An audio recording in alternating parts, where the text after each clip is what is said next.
tell us about your reaction? Well, I mean, the first thing is that we, as ever with this administration, we learn more from reading leaks in the press than we ever do from listening to these guys. And by the way, the fact that this hearing is happening behind closed doors is absolutely outrageous. It is a total travesty, and it's for one reason only. They do not want to have any accountability. They do not want to answer questions in public. Do you know General Milley and company still have not responded to my questions for the record following our last hearing in September? In September, they still have not replied. Why? Because those answers might become public. They don't want to answer any questions in public. This is a joke. This is not oversight. It is a joke. And now as this administration blunders into war with Ukraine, guess what they're going to do tomorrow? Brief us on Ukraine. How? Behind closed doors, because they don't want you asking any questions. They don't want the American people seeing their answers. They don't want to be accountable for anything.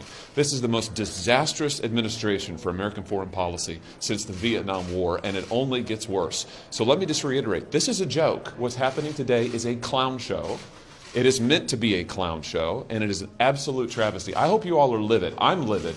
You should be livid, because this is an attempt to shut you out and to shut out the American people so nobody gets any answers. What questions were you asked today on our behalf? Well, number one, why have not the people who are appearing today resigned? Not a one of them has resigned. Why not? Number two, why the day before Kabul fell, was the State Department and the Defense Department only just then starting to plan for the evacuation of civilians? I mean, really, how incompetent can you possibly be?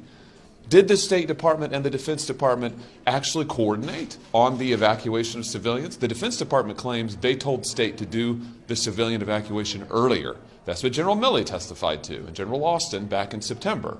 Is that true?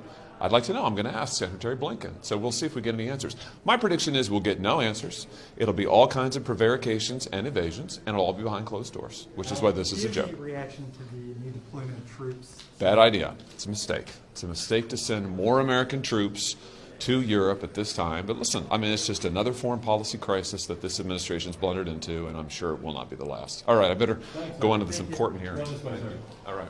Thank you. Thank you. Mr. President, I'm here today to talk about the crisis in Afghanistan and to honor the distinguished service of those who gave the last full measure of their devotion protecting Americans there. For the last month, Americans have watched horrified at the scenes of chaos and terror and bloodshed.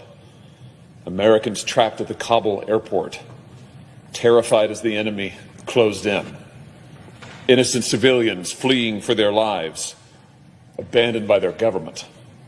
A young man desperately clinging to a departing plane's landing gear. He was so desperate to escape, only to fall then to his tragic death.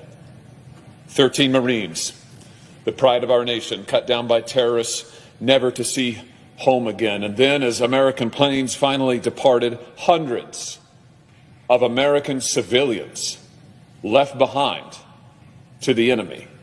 Let me say that again. Hundreds of American civilians left behind to the enemy.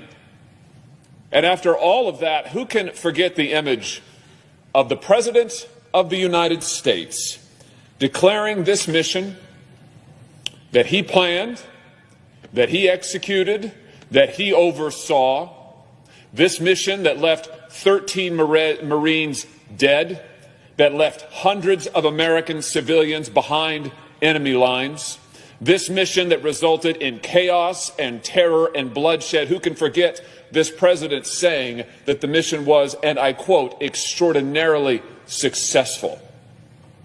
An extraordinary success. Really. Has a commander-in-chief in American history ever before uttered words like that?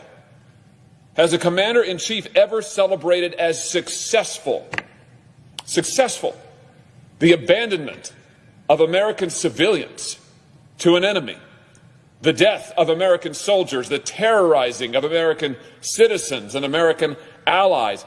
I hope I will not live to ever hear again in my lifetime such shameful and disgraceful words from a president of the United States. And make no mistake, this president is a disgrace.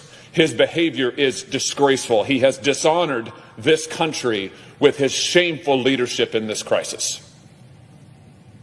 And it is time for him to resign. And if he had the responsibility of leadership, he would resign.